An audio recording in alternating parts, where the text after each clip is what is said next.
The men and women of today do not need history books or formal education to know what horrible atrocities were inflicted upon the Jewish population during World War II. Now, anti-Semitism has very deep roots in in human history. The Egyptians enslaved them. Martin Luther wanted to get rid of them. Henry Ford and Roald Dahl didn't like them very much. And yet none of these men and none of these civilizations set up systematic death camps to destroy their entire population of Jewish people. Now, therefore, the hatred and crude anti-Semitism were not just the only causes of the Holocaust. See, in Hitler's eyes, the Jewish population posed a real threat. He was looking to fight a war inspired by nationalism and superiority, and the Jewish people held contrary religious beliefs as well as contrary societal beliefs. And it was too much for Hitler to understand and accept, and he wanted to rally around a common enemy and join forces, and the Jewish person became that means to an end.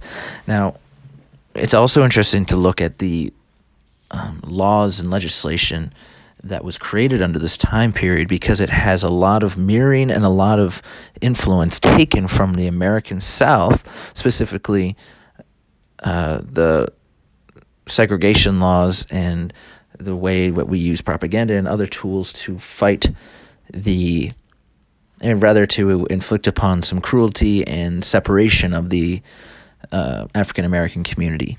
Now, we're going to look into both those deeper, and then we're going to talk about how, though Adolf Hitler felt a strong disdain for the Jewish population, his initial motivations for systematic anti-Semitism were less about personal disgust, but rather were more about eliminating a potential deviation from that Germany that he sought after.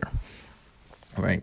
Now, Hitler's assault on the Jewish people was mostly created because they were not of the same culture of the German people, and therefore compromised the integrity of Hitler's Aryan race. Whether true or not, Hitler publicly denounced emotionally derived anti-Semitism. Not sure if I buy that. But rather, he argued more scientifically against their religious group and called them a race. They were now a race of people. Now, their culture was different, their language was different, and they seemed to stay within their own community. At least that's how they were painted by Hitler. And he uses this to create a strong argument against the Jewish people, which he convincingly paints as a legitimate threat to the success of the Germany that he envisions. Now, the consistency here is very key. He's very consistent with how he refers to them, which is ruthless, greedy, material, untrustworthy. And he makes this a very common theme that they're bad and they're the enemy, and people can rally around that. Right? The laws that he puts in place and the language, however, have a very interesting way when you start looking at them as to where they may have gotten the inspiration. And that's something that I did some research into and have thought about before. And that is how it parallels to the American South and to the American courtrooms that we know and love, right? They needed a way to make anti-Semitism legitimate. And they drew a lot of inspiration from the Jim Crow laws or similar laws like that. Obviously, there may be different time periods, but the segregation laws in America, right, and the way that we treated African Americans, right, using propaganda against the African Americans. As you can see here, there's some propaganda for the Jewish population, and then spreading those false stereotypes, creating them as lesser individuals who are going to hurt the economy, who are going to hurt your family, who are going to hurt everybody in there. So he took government action preceding the Holocaust in an effort to systematically destroy the Jewish populations in the ways that we've seen in America. Now, look at what we did to the Native Americans when we designated them as non-citizens.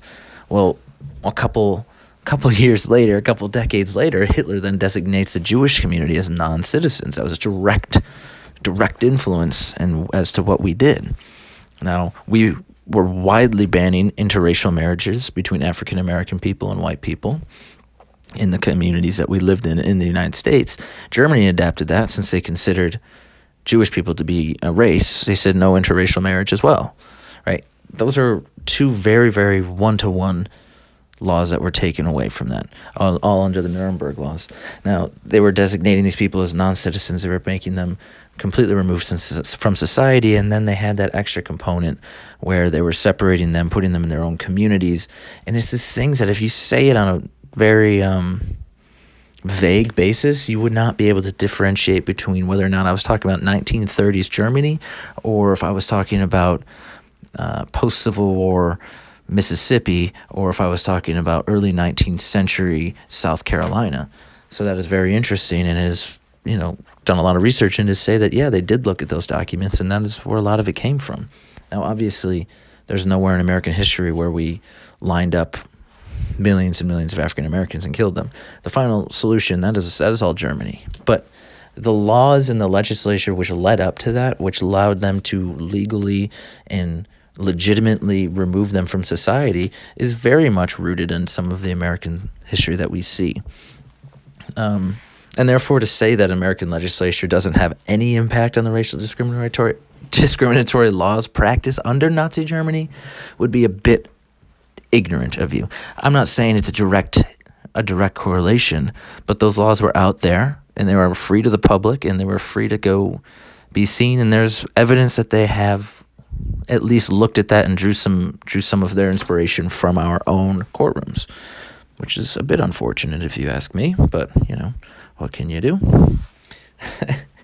So sort of to sum some things up and conclude a lot of these thoughts a little bit about Nazi Germany and anti-Semitism.